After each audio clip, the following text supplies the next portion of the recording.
episode of Rising Tide. The purpose of Rising Tide is to educate, heal, and empower by bringing on the world's most brilliant minds and purest souls. I am humbled and honored to have another Rising Tide in the building. Her name is Cierra, but she goes by the Coach's Copywriter. How are you doing today? I'm good. How are you? Blessing and progressing. No complaints. I appreciate you coming on the show. Oh, no problem. I appreciate the invite. I don't know why I love doing podcasts, though. Hey, I appreciate that you love doing that because the magnitude of who you are and who you actually work with, I just appreciate your willingness to come on smaller podcasts. So I just appreciate, again, your willingness to just support and all that. You didn't give no resistance. You was just like, yeah, sure thing. So again, I appreciate when people have that type of spirit, especially when they're working with some powerful people like you are. No, the crazy thing is like I'm not too far removed from, I don't even know how to put it.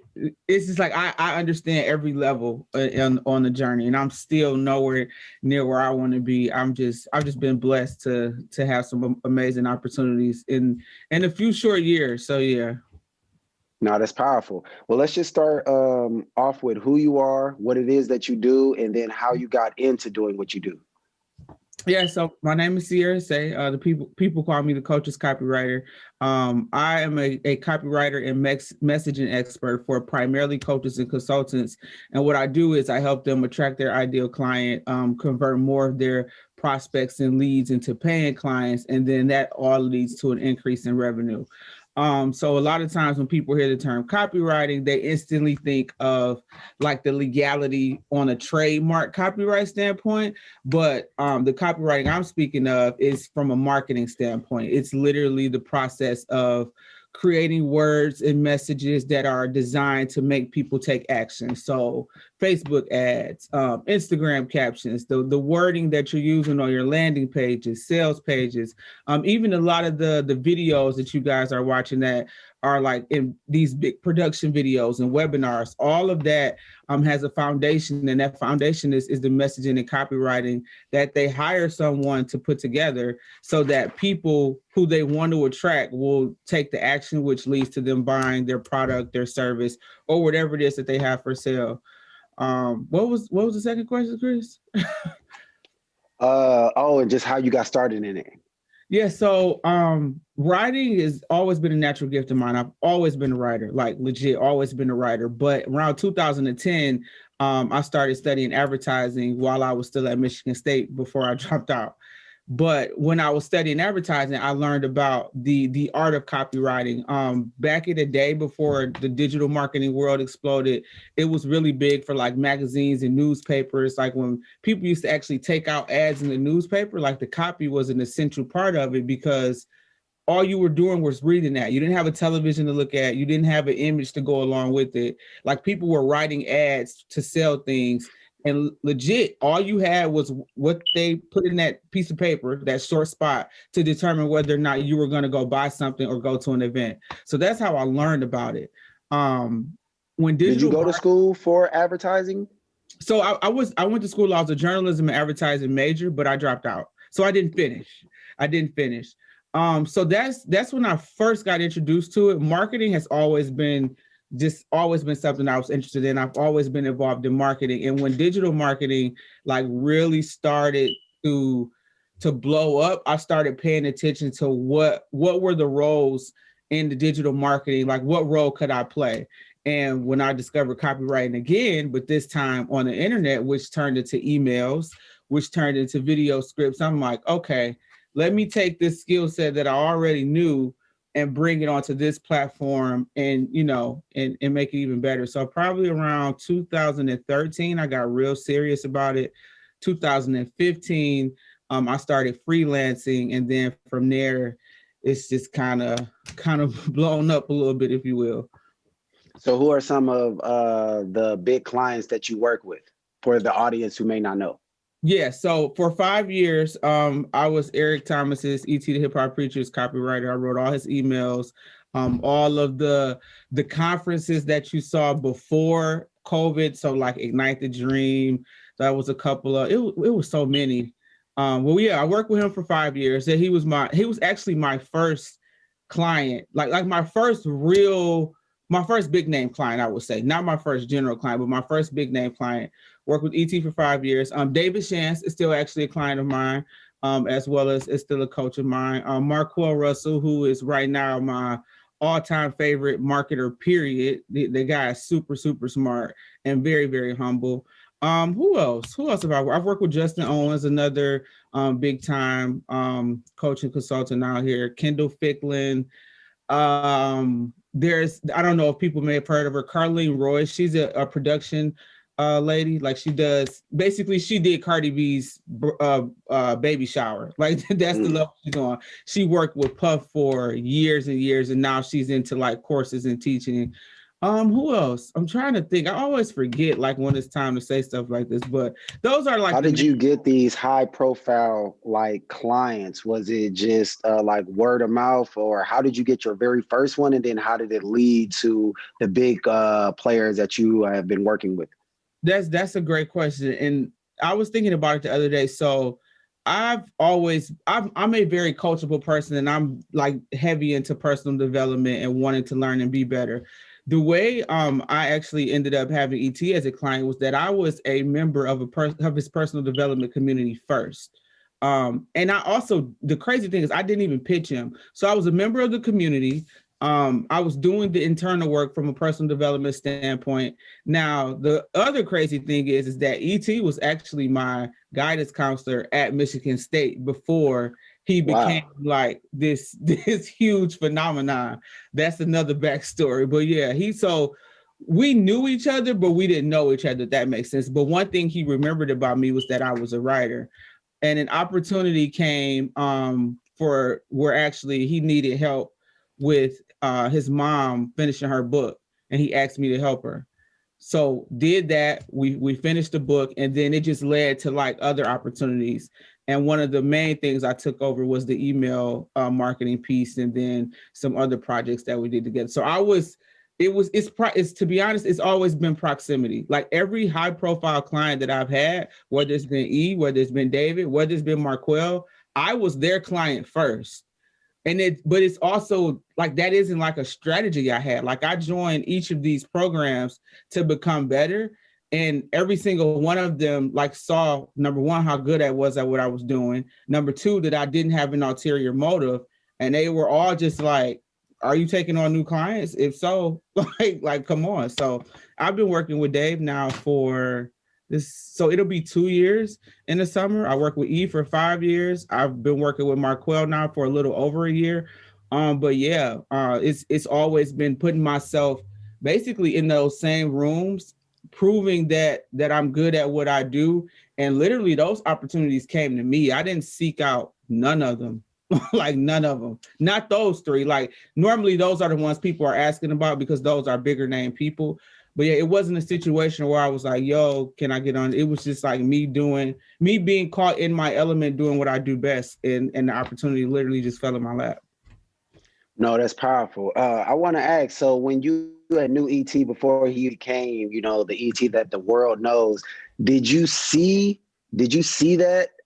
Could you see the potential? Now, granted, you might not have known that he would become what ET is, but did you know that he would kind of like blow up even remotely how he did? To be honest, I really don't remember because number one, if I would have been going to him as my counselor the way I should have, I know for a fact I would have never dropped out. Like I thought I was too smart and I thought I didn't need the extra help that they were providing. One thing I always remember is that he was just always hyped. Like whenever because it was a group of us. So it's like whenever we sat down and he was, they were doing their thing, like he was just always hyped. But I remember when his book, The Secret to Success dropped, I was like, oh, I literally looked at him like, oh, Mr. Eric Thomas got a book. Like, cause that's what we call it. Like Mr. Eric Thomas. And then over the years, I'm like steady watching and I'm like, okay, like I'm like, there you go again. So before because their podcast now is huge, but they started it a while ago, then they stopped and they kind of revamped it. And I ended up joining the community from listening to the podcast. So I joined the community. It was like around 2016. And then from there, it was just like, yeah, it was literally just being in the community. Same thing with Dave. I joined, this was before he turned it into the morning meetup. It was Sleepers for Suckers. I was at a point in my first year of entrepreneurship where I'm like, it's too stagnant. Like I need some help. Like I joined the community to get coached, got coached. Dave actually saw that I knew what I was doing. And he called me up one day like, yo, I need some help with your expertise. Same thing with Marquell. I got to a point where it's like, okay, I need to learn how to turn my marketing like more automated. Like, how do I make this thing to where I'm not always in the business? Join this program.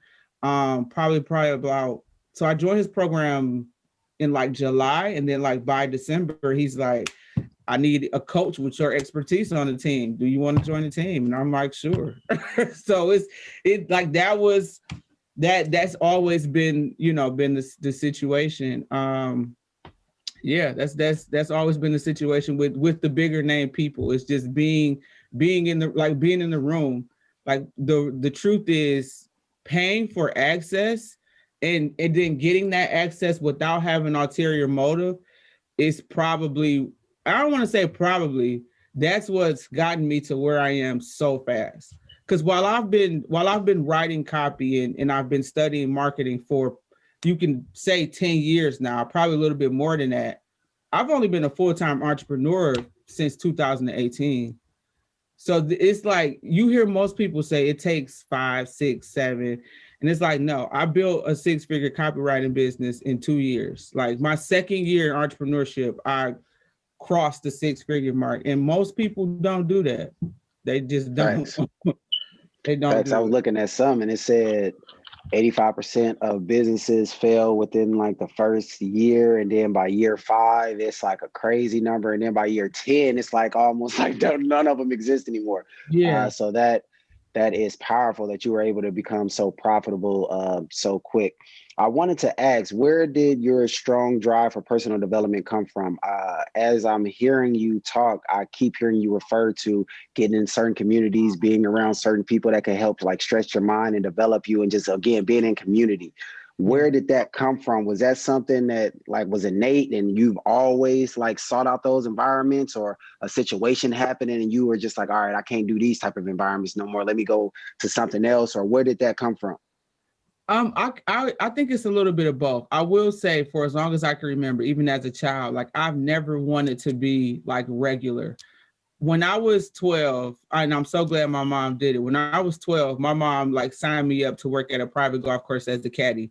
And that exposure literally changed my life, because that's when I realized that like rich people were real. These weren't just people on TV. Like I'm 13, 14, Black girl from Detroit. I don't even think I mentioned that, but I'm from Detroit. A lot of people always think I'm in Atlanta or from Atlanta, but I'm not. But 13, 14 years old, like literally watching people drive up in Rolls Royces and Bentleys and Mercedes Benzes. And I'm like, people like really live like this. Like I never forget the first time I saw a Rolex. And one of my clients, well, he wasn't a client, but when you caddy, you have like a golfer. I'm going to just use the term client. He like took it off and handed it to me, and like I'm holding it. And then another kid, he was older than me. He was like 19. He was like, you know what that is? I'm like, a watch. He's like, no, that's a Rolex. I'm like, what's so special about the watch? And then I went and I told my dad about it. He was like, yeah, that's like a $50,000 watch. I'm like, why would somebody spend that type of money on a watch? But anyway, that was like my first level exposure. And I'm like, okay, I want this. Like, I want to be able to leave work at 12 o'clock, go play golf, and then just like, I want this lifestyle. Now, obviously it was hard because that's not the type of family I came from. I came from a blue collar family. We weren't like dirt poor or anything, but it's blue collar. You work overtime if you want more money. Nobody really knows about entrepreneurship or things like that. And it was just like, okay, what are these people doing that my parents are doing? One of my favorite golfers he used to always ask me to caddy for him when I was 18, gave me an internship at his company. He was a commercial real estate agent, and he taught me so much in 3 short months. Like, he was the first person that told me, if you want to be rich, solve a problem that rich people have. And I'm like, huh? He like that was kind of like him just planting a seed. Like, if you solve a problem that rich people have, they will pay you. They don't care what it is. So just being exposed to that, and then what really pushed me to get back into personal development when I did end up joining ET's community was that I was working a good job here, the job that I quit in 2018, and I got hurt. And when I was a great employee, I had a leadership position, but when I realized that they really didn't care, I'm like, okay, I gotta figure something out. I always knew I had an additional gift. I never really wanted to be an employee, but I always said if the opportunity came for me to do something I loved, then I would do it. But when I got hurt, and they was just kind of like, I got hurt at work and they claimed I didn't, so because they didn't want to pay me workman's comp.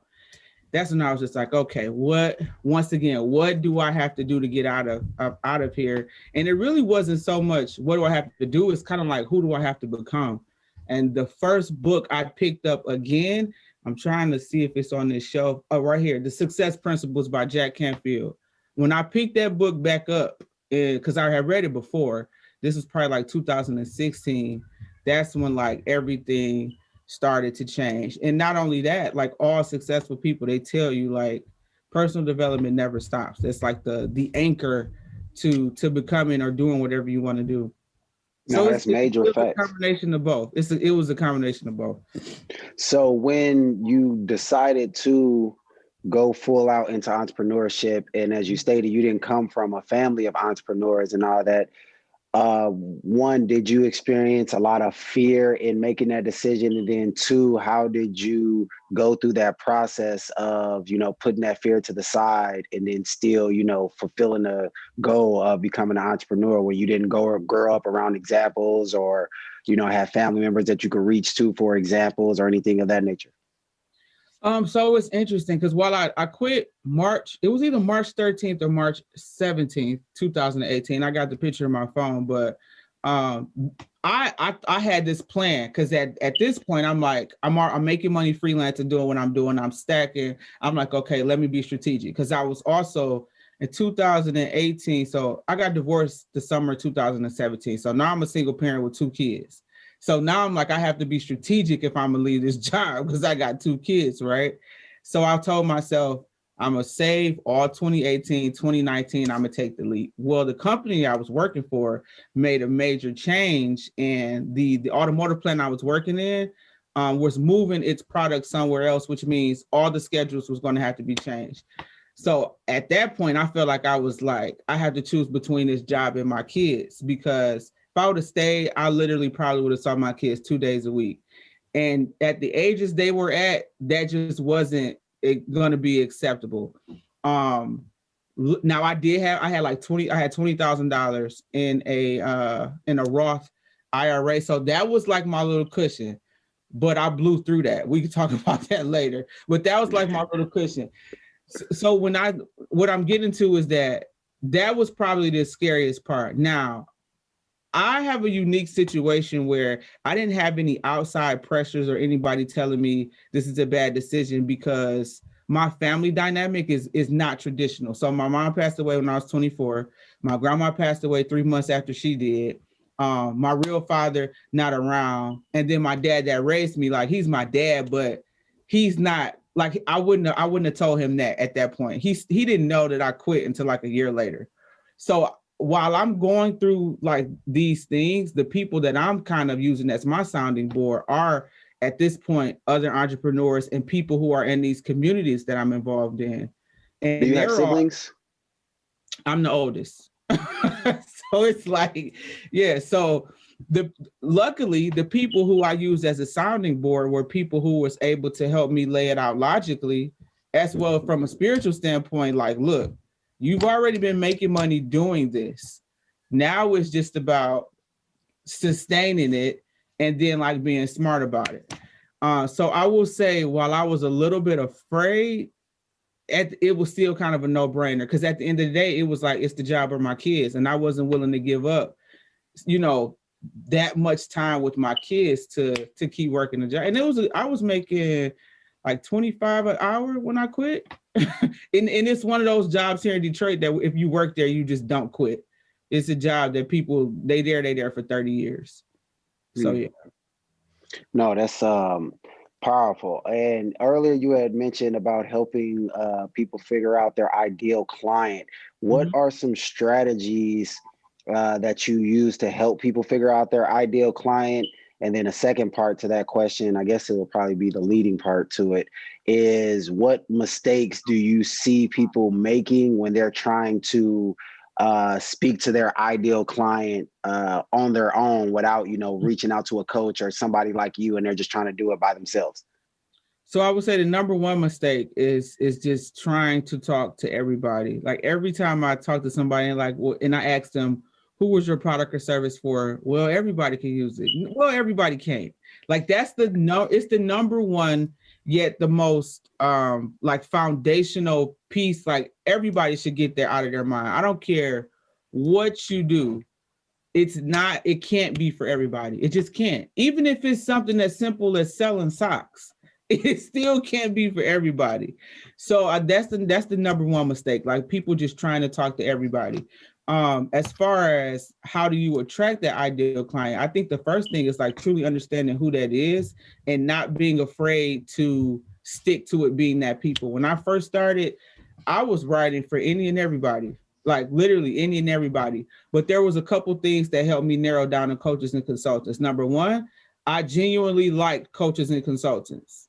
Like I think you got to like the people you're trying to attract. I like coaches and consultants because their mission is to like help people improve their lives and their businesses. The second thing was I was getting the best results from coaches and consultants. Number one, reason being probably is because if you're a coach or consultant, 9 times out of 10, you're actually coachable. Meaning if you hire somebody to do something, you're going to trust that they do it well enough for you and not try to micromanage and meddle in their business. That's the second thing people don't pay attention to. Okay, who am I getting the best results from?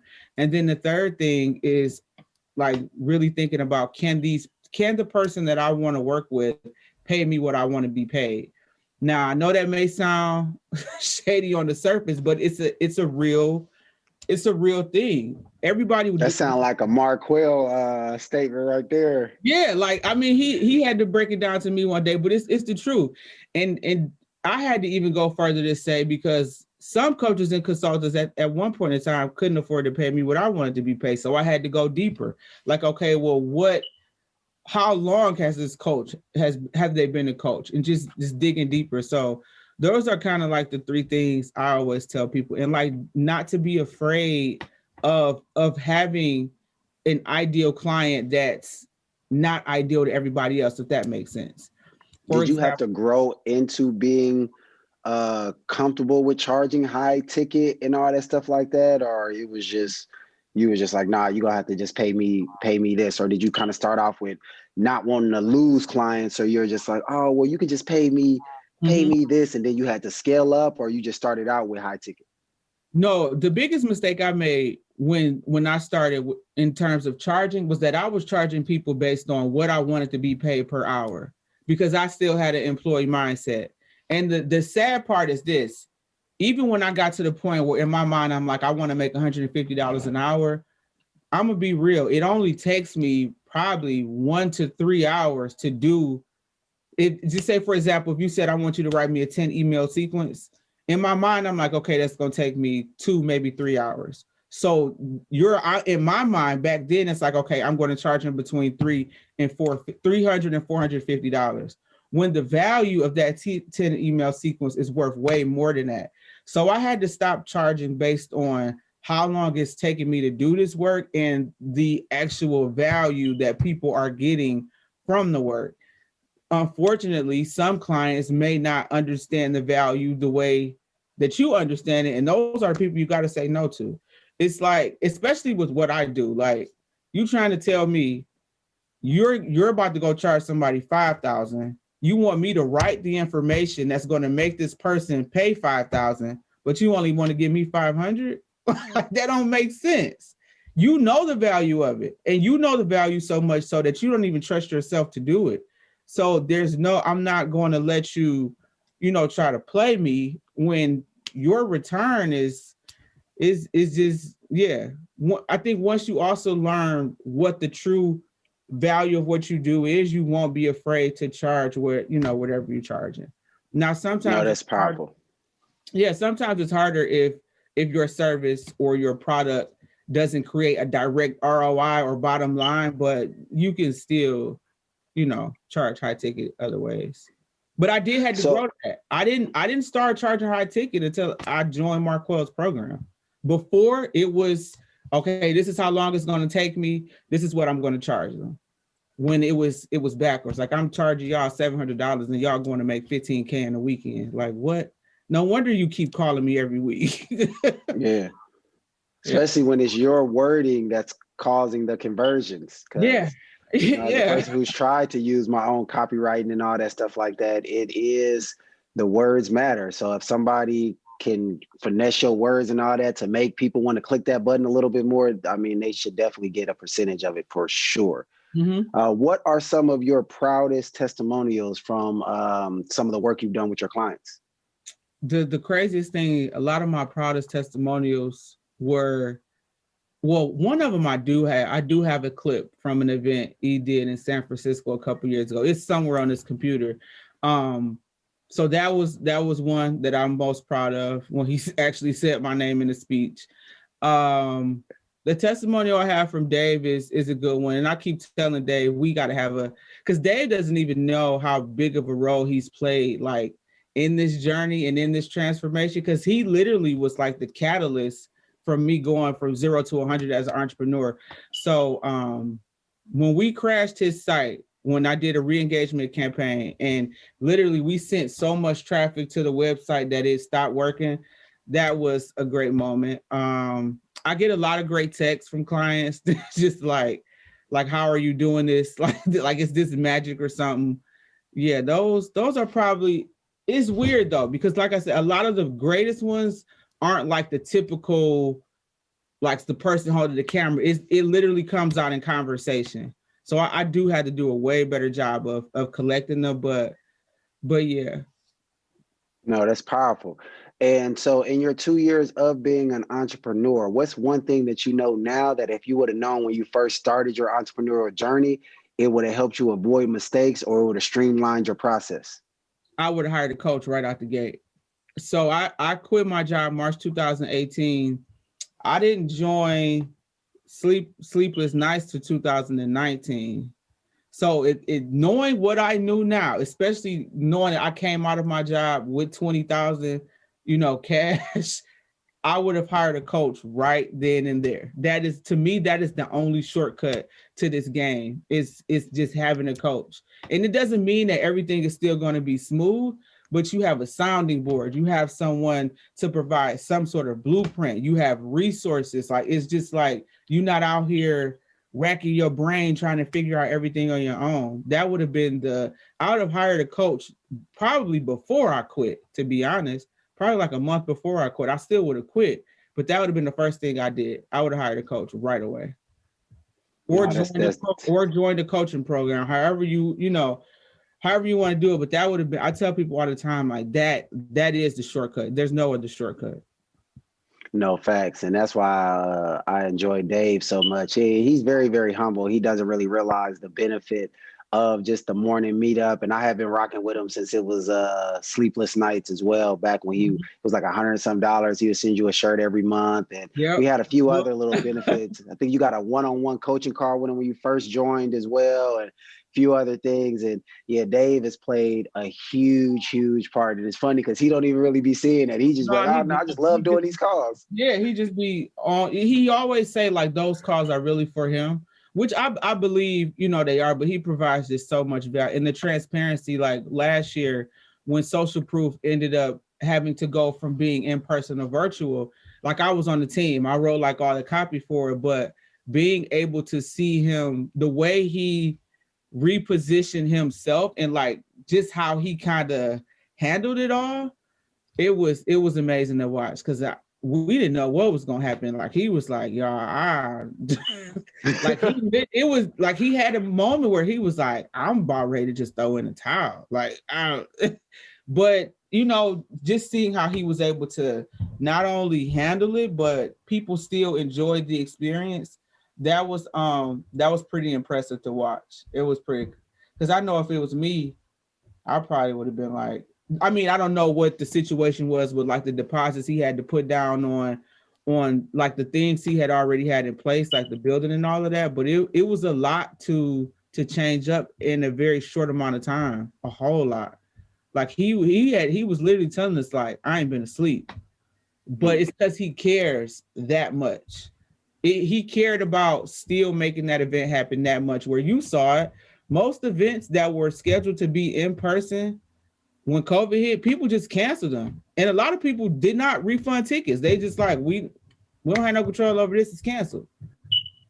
We may or we may not give you your money back. They've ended up spending additional money to make sure that happened. Yeah, that's crucial. I know that they're doing that with a lot of sporting events.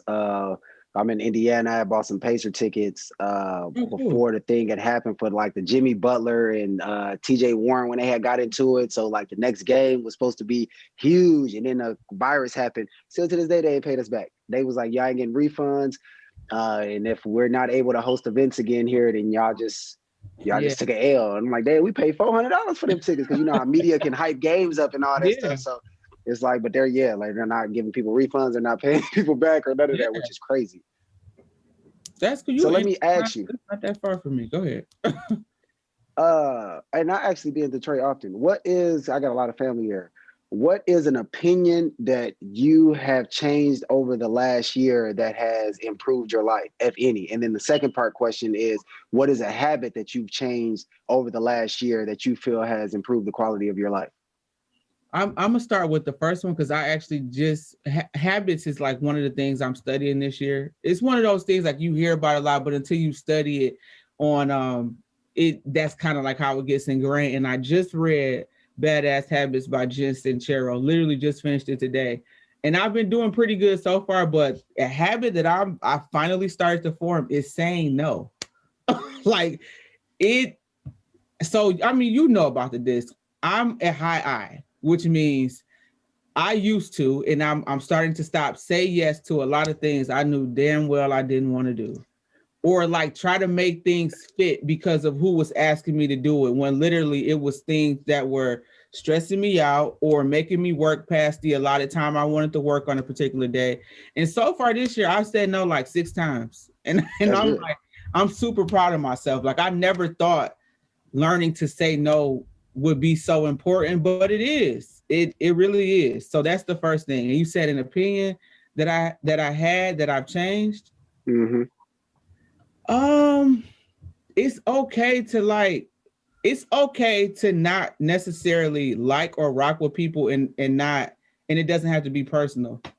Like, so I'm like, huge on personal development. I started therapy, was it last year? I think I've been going for a full year and a half. And it's like, in business, especially the world that we're in, I think a lot of times we think we're cool with people based on interaction on social media. But then it may just be a business transaction for someone. And for you may thought it was more of a, like, I thought we was cool, but it was just a transaction. And once again, with me being a high I, I'm very relational, and I used to take a lot of things personal. When really now I'm to the point now where it's not, I let a lot of things roll off my shoulder now. But I used to believe that, if somebody didn't rock with me or wasn't cool with me, that it was a personal thing. Like, what did I do wrong? When it really is nothing. It's just what it is. How do you feel your therapy has helped your entrepreneurial journey? So I think learning to not take things personal has played a huge, learning that from therapy has allowed me to not internalize things that may go wrong or things that will go wrong, because nothing goes perfect. That's a huge one. The second thing is it's helped me to be able to look at things from a bird's eye view more, and to really be able to assess what's really going on. So for example, I've learned how to assess myself. So now I can look at a project the same way, and I can kind of see what may go wrong before it happens, if that makes sense. No, it does. Yeah. So Yeah, that's a great question. How does my therapy journey flow into entrepreneurship? But I think the learning not to internalize one is a huge one, especially being a high I with the disc. It's a big one. Yeah, because in my experience, a lot of times, our emotional experiences and, anything that we're trying to achieve go hand in hand. And you can see a lot of therapy needed based upon how people react. And I'm glad that I've taken therapy so serious because I feel it's helped, with my customer service when it comes to business. Because, I mean, you know how it is. People won't, tell you anything about when your business is going right. But if something is delayed or a shipment is late or just anything, they in your comments and the deals, all this other stuff. And it's like, I've noticed people would react negatively and kind of like spaz on people and all that. And I'm like, that just seems like a therapy thing. And it can hold it. In my experience, it seems like it can hold a lot of us back because, we spazzing out on customers, we doing all these other things. And most of the time it's just because we triggered about, maybe our parents used to yell at us or something. So when somebody is accusing us or something like that, then it triggers that emotion and we do it. But if we could just learn to deal with all that things, we can have less negative responses in our business, whether it's business partners or customers or clients or anything. And I'm glad that you said that you're doing therapy because that's extremely powerful. And I'm glad that this generation is getting more comfortable with it because just like 5 or 10 years ago, people would have looked at you side-eyed for saying that you have a therapist. So I would never not have a therapist because it's like the more you eat, the more you grow, the more you do, however you want to say it, the bigger that you become. It's different challenges. It's different. I remember when I started therapy, I hadn't hit my first 5-figure month yet. I've been in therapy for a minute then. And I remember like that was like one of my main things. And my therapist one day asked me, she said, okay, when you hit this 5-figure month, like what's going to change? And I was like, I don't know. But now that I've, made that, I don't know how many times now, it didn't stop me from going to therapy because it's like now there's new challenges. There are still things but being self-aware and like being real with yourself to say, I need help. I love therapy. Like love therapy. It's just, I tell everybody go. Let me ask you, prior to you having a therapist, did you find it with your upbringing challenging to connect with your children? No, I never. So I don't think I've ever had an issue with connecting with my children. One of my biggest issues when I went to therapy is that I was a very like closed off person. Like people who literally had known me for my whole life. After my mom passed, they was just kind of like they said they used to say I didn't let people in, which is still hard to get in now, but I was very, very protective over like my emotions. Like I didn't even cry at my mom's funeral and I was 24 years old and I was my mom's only child. And I think that experience caused me to kind of just like put up this wall and like put myself in this box. So like what therapy has helped me to do is number one, acknowledge the emotion, determine where it's coming from, and then saying, if I do like this emotion, like let's kind of figure out how to manage it. If I don't, let's figure out what is the trigger so this doesn't keep happening. If that makes sense. No, that makes perfect sense. By the grace of God, I don't think I've ever had an issue with connecting with my children based on my upbringing. It's just always what was really I can't remember. Like, I just knew I needed some help. That's what literally.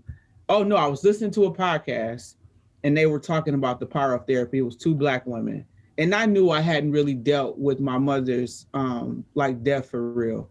So I was like, you know what? Let me try this out, see what it is. Like, my mom died when I was 24. Got married at 25, which was a big mistake, but I was divorced before 30. Then I got 2 kids, and I'm trying to, entrepreneurship. It was just a lot. And on paper, it's like this isn't a good mixture of of things to just throw in the pot and try to deal with on your own. And like I said, in my circle of friends and my family, like I'm the one everyone comes to. So it was like, okay, I got to find an outlet for myself outside of these personal development groups and things of that nature. No, that's powerful. So outside of therapy, what and let me know if I'm asking too many questions, but what do you do to like express, like journal, or maybe you go on walks, or what do you do to express? Journal for sure. I journal daily. Journaling is probably the biggest one though. Biggest one, because I got one journal where literally whatever on my mind, I just jot it down. Journaling, praying, reading a lot. Those are probably the key things. No, and that's helped me out a lot too. I got that from Bob Proctor, where he was saying, when things are frustrating you, instead of just keeping them inside, just write it. And it's just literally just the expression of the energy. You ain't got to show it to nobody. You ain't got to give it to nobody. You ain't never even got to read it again. And it's like the weight off when you read on that paper. It's like, okay, the weight is off. Because otherwise, it's just like the spirit, like you said, like that weight is just heavy. And then like, they say anger is like drinking poison and expecting somebody else to die. It's going to do more to the vessel it's stored in than anything it could be poured on. So I definitely agree of just getting all of that out the moment it comes. Like I'm big on scream therapy. I'm big on journaling. I'm big on, boxing and all that stuff like that. Anytime I feel like I got to get some type of aggression out of me. But I've learned that it can be very destructive if you let any negative emotion just sit inside you, and especially if you're dwelling on the thing that's causing a negative emotion, that could be very, very destructive. So that's definitely what's up, man. I'm happy to hear about your growth. I'm happy to hear about your healing. Definitely happy to hear about your success. So another question that I had was, what are some of the best marketing trigger words in your experience? You is a very powerful one. Using you in your marketing helps your target person, the person that you're creating the marketing for, like identify themselves. So you is a really big one, because it gives someone a reason to do something. It's like the bridge between this is where you are, this is where you want to go. In order to get here, you need this because. So it's almost like a bridge in the wording. You because what is another one off the top of my head? You because, so words like instant, depending on how fast someone can get access to whatever it is you're offering. Free, if it's actually free is always a good one. But I think the two everybody should pay attention to is you and because, though. Because like those I said, for me they are, because the because gives someone a reason to do something or a reason to think about something, and you is just self-identification. You want to remember anytime you're marketing anything, it's not about you, the service provider, or who's ever providing the product or service. It's about the person who's reading it. And I see a lot of stuff where people get caught up and they start saying and the person who's reading it, they don't really care. They trying to figure out, what do you have? Like, how can what you do or what do you have help me? And if you start using the word you, like saying you, they connect with it a little bit more. That is so powerful. And my business professor back in college, and I've been out of college close to 10 years, used to say that I've never made that connection until you just spoke right there. When she would always talk about, like, eliminate I statements, like, and we always used to have to do that in our business writing, where if you had a whole bunch of I's in there, she would basically fail you, because she'd be like, this ain't about to get nowhere in business, bro. If you keep talking about I, you need to start using you and frame everything with you. Say I as less as possible. And I literally forgot that until you just said that. So thank you for triggering that. That's crazy. You're welcome. It's a big one, and it's one a lot of people forget about, but it's a huge one. What are some of the common misconceptions of copywriting? That it's easy. That's number one. That it's easy. That it's just that it's salesy, or it's a sales tactic, when really it's psychological. Like, people buy based on emotion, and then what they do is they make it make sense with the logic. But copywriting is a psychological skill set that you legit have to practice and learn. I still practice. I think that's and I think another big misconception is that anybody can do it, but to be really skillful at it, like, you have to study it. Some people think you can just use a template. You can tell someone who knows the craft and someone who used a template. You can just tell.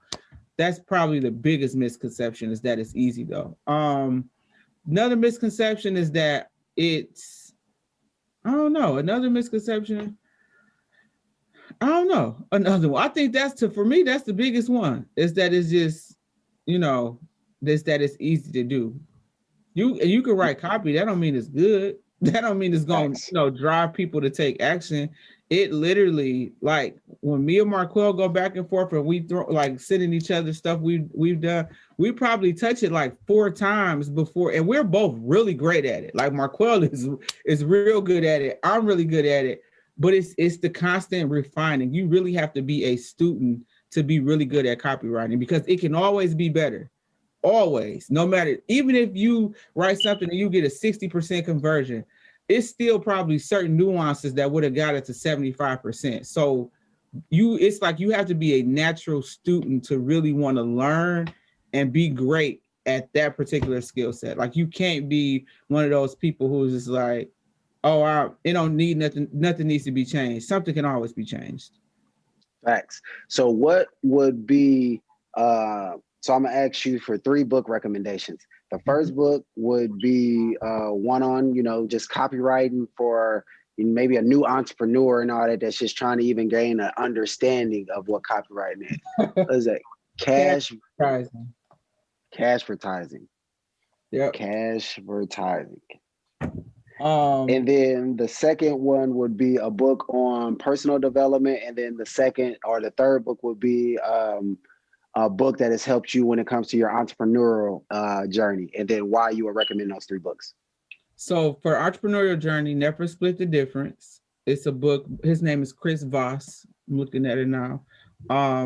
He was an FBI negotiating lead. So it's about negotiating and understanding, especially if you're trying to like be more into premium or high ticket pricing, like understand, like learning how to properly listen and hear what they're not saying and how to leverage that to actually get what you want, which is the client or the sale. That's a really good one. I just finished that one like 2 weeks ago. For personal development, which one? It's a lot of good ones. Personal development, I would probably go with, The Big Leap. The Big Leap. That one, and Psycho-Cybernetics. I'm gonna give you 2. I love that one. Maxwell Maltz. Yeah, Psycho-Cybernetics blew my mind. But The Big Leap, it helps you identify like how you self-sabotage or how you have limiting beliefs about yourself, and how you like keep yourself stuck at good and you scared to go to great, and then you scared to go to excellent. So yeah, The Big Leap is a really good one. Have you read The Alchemist? Not yet. It's on the list. Yo, that mug, I read that every year. That mug every year? It's like it's like one of those where you would want to revisit it. And it's like a story mode. So it's not like like most of the books that we read is just like hardcore information and all that. This is just like story based. So it's like really, I think I read it the first time in like 2 days. But it's just, it's just so profound because it's so relatable with a person that's just following that. That's the only thing you're following is just this feeling inside of you. And it's just so encouraging of this little dude's journey that's going against everything that he's ever known. And just the only thing he's following is just his feeling. And failure after failure after failure after failure, but he's just like, I'm just being pulled. I got to keep following and keep following it. So is it a novel? Yeah. Okay. Yeah. It's about a story of a boy who's basically just trying to find his personal legend. So he just goes through all these little obstacles and again, just following this, because he grows up in a land where everybody's just basically like a shepherd, his dad, his granddad, great granddad, his whole family. And he's like, yo, I got a vision of doing something else. And his dad was like, boo, you crazy.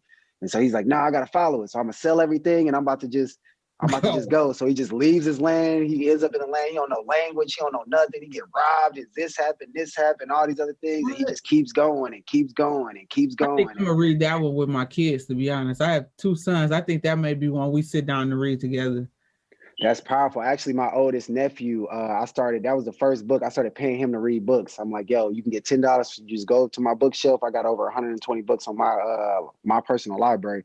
Pick any book you want, read that joint. I'm gonna ask you some questions on it. You get $10 from me anytime you want it. Anytime you want to make some money, you want to buy a game, you got to read 6 books from Uncle Chris.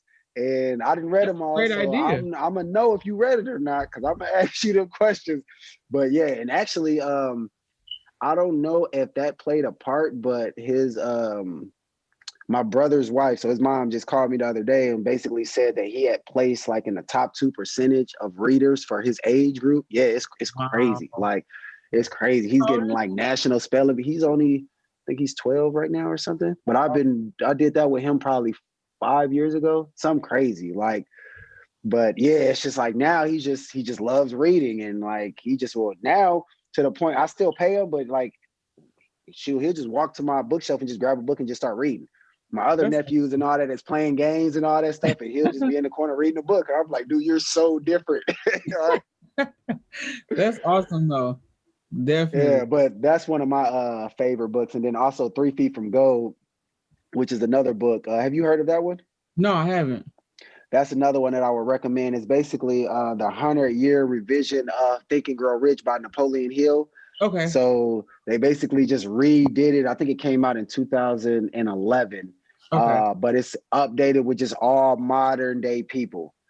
So it's again, just like Think and Grow Rich, but way more modern. And for me, like after I read it, it's hard to describe, but that's something that it literally did something internally to me, and it changed my life. That's another one that I read every single year. Me and my lady, we actually just read that one. We read both of them last year together as well. But those are 2 books that I read every single year because it just does something as far as keeping me going and just not quitting. Yeah. But I feel like I just went on a crazy tangent. One of my last questions that I wanted to ask was, do you use automaticscript.com? No, I've never even heard of it. So it's basically like a website for like building sales copy. So you can go on there and do like sales letter or email sequences or just whatever it is. And like, so if I'm trying to do a 10 email sequence thing, it'll like have the different type of email sequences that you can do. You select the one that you want, and then it'll basically ask you these different questions. And once you fill them in and you click formulate, it just turns it all into like a sales script for you. And you basically just take that and just put it straight on your website and all that. I had got that from Kyle, but it makes it look nice and it'll formulate it all for you, but you still have to use the right words for it to formulate and all that stuff like that. So I didn't know if that was like a thing that you was using or have used, or if it was a good tool to use. I'm looking it up now. I've never heard of it. I've seen I've seen a couple ads for like how they're trying to automate the process, because like I'm not even gonna lie, like a really good copywriter can be expensive, especially if you're not like in the high ticket thing. But yeah, I've never heard of it. I'll check it out. I would definitely check it out. But I think one of the hard parts about something like that is you don't get a chance to like dive deep into the product or service like you would if you hired a copywriter and you actually were answering questions that made you think about things about what you're offering that you've never thought about. So yeah.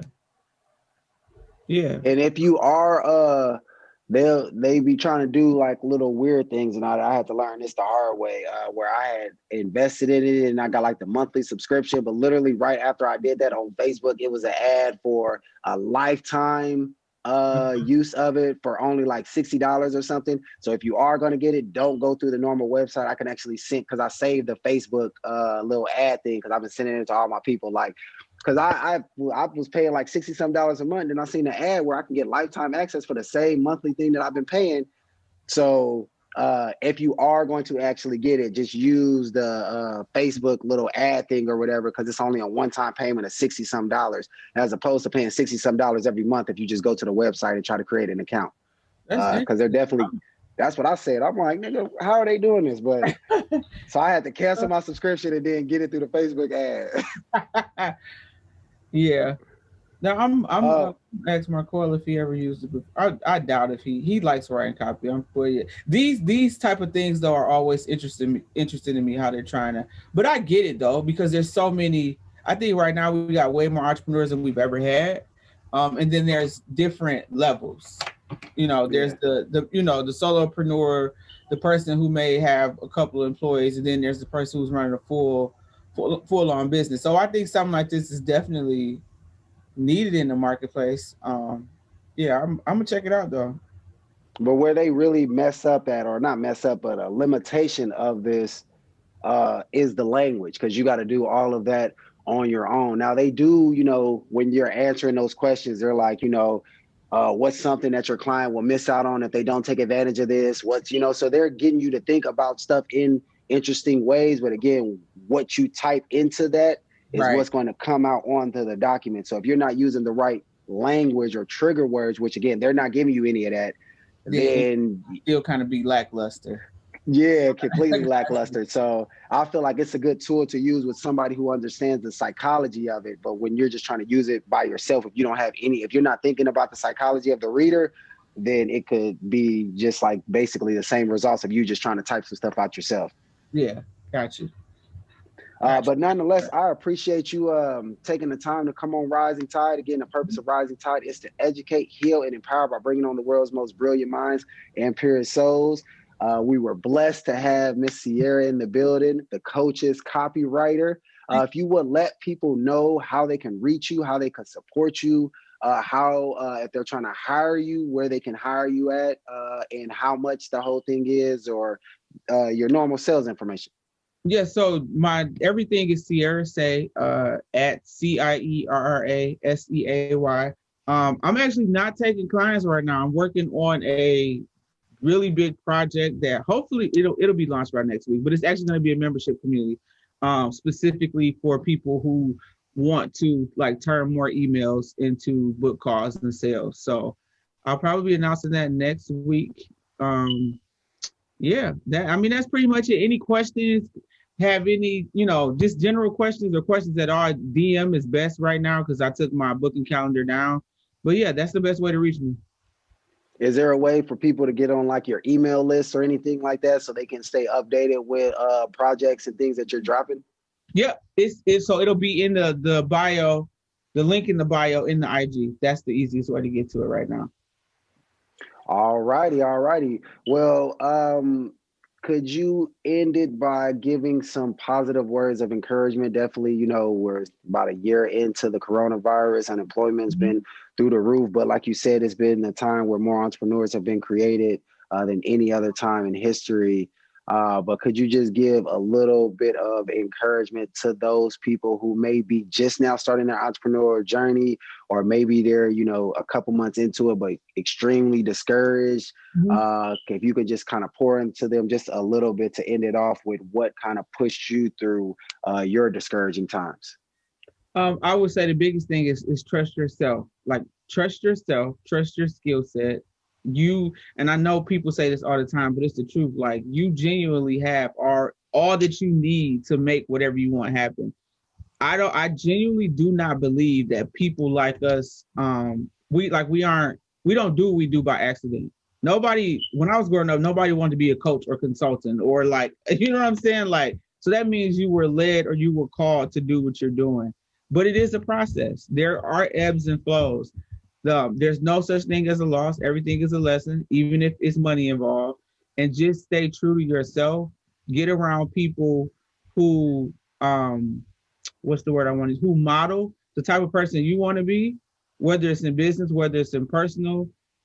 Get around those people. That pays huge dividends. And it doesn't always have to be, a family member. You'll be surprised the type of relationships you can build and cultivate if you're genuine and if you really, really, really want to learn. That's right.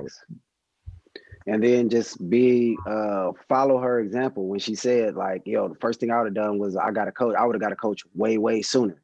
So don't feel like you got to do everything on your own. You know, if you're needing help in copywriting right now, she's not taking more clients, but if she does take more clients in the future and all that stuff like that, and you're needing a copywriting assistance, don't make, you know, something take 5 years when it could have literally just took 6 months by you just reaching out to somebody that already got the knowledge, already got the experience, already got the know-how and the background and the testimonials to be able to get you where you want immediately, as opposed to you just trying to do it yourself and then wasting 5 years or 10 years, or even maybe you never even reach the goal because you're trying to do it on your own. So be humble enough to just recognize that you need help. Go to the people that have the answers, like she just said, the people that's modeling what you're trying to get or the results that you're trying to get. So again, I appreciate you being a rising tide. Thank you very much. Any way I can be of service to what you got going on, please let me know. Please don't hesitate to ask. I would love to support in any type of way. And again, thank you for coming on Rising Tide. Thanks, Chris. It was great.